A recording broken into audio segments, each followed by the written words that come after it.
Now that I've introduced IIFEs, let's apply them to a few of the code examples we have been using in this section. These are examples of closure, and now we're going to add IIFEs to that same code. Now, the first example is the delayed greeting. Now, this is a simple example. If you remember, we have a function, we call delayed greeting, pass in a name. Using set timeout, that greeting is delayed by 5 seconds. Now, if this were a function that we wanted to call from somewhere, then we wouldn't use an IIFE for that. But I want to use an IIFE. Let's say I wanted this to display when the file loads. And so I want to use an IIFE for this example because it has us pass in a variable. So I want to do an example of that. So let's go ahead and look at how we would do that. Very simple. We just need to remove this. We don't need that anymore. And we can remove this part as well.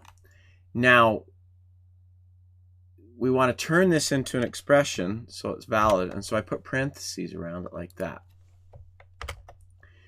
And then to invoke it, we put parentheses again.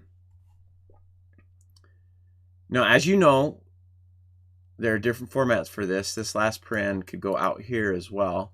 I just prefer this particular structure. Now, what we need to do is pass in the variable. And so I just put that inside of the parentheses. That's all we need to do there.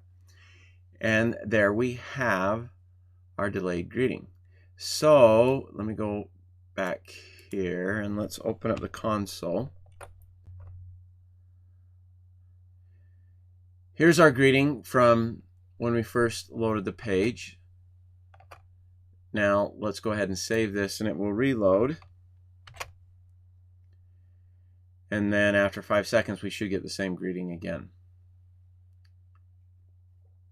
Basically, we're just removing the line that invokes this function and we're handling it here. That's really what we're doing with an immediately invoked function expression.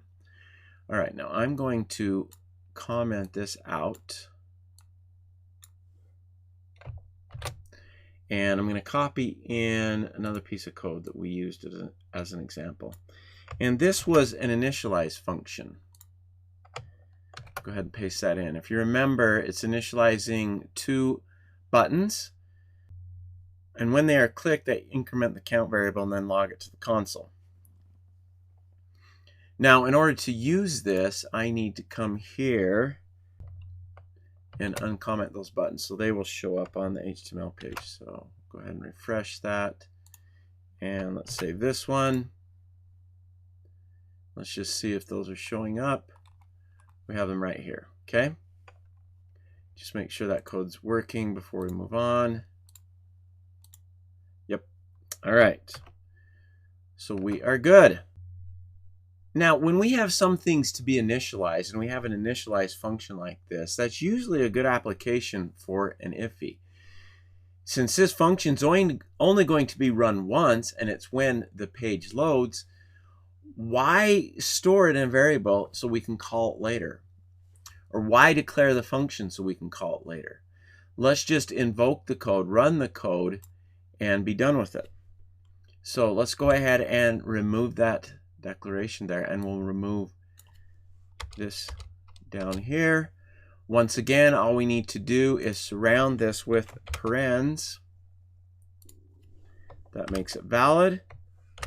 And then we put the parens after to invoke it. So now this is really going to accomplish the same thing for us. So we'll save this. The page reloads. And let's go ahead and try these buttons. And they are still working.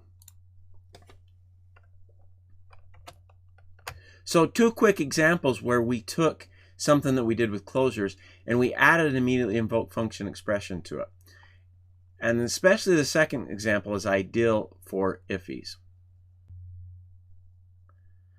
All right, let's move on and let me give you a chance to try an exercise on these.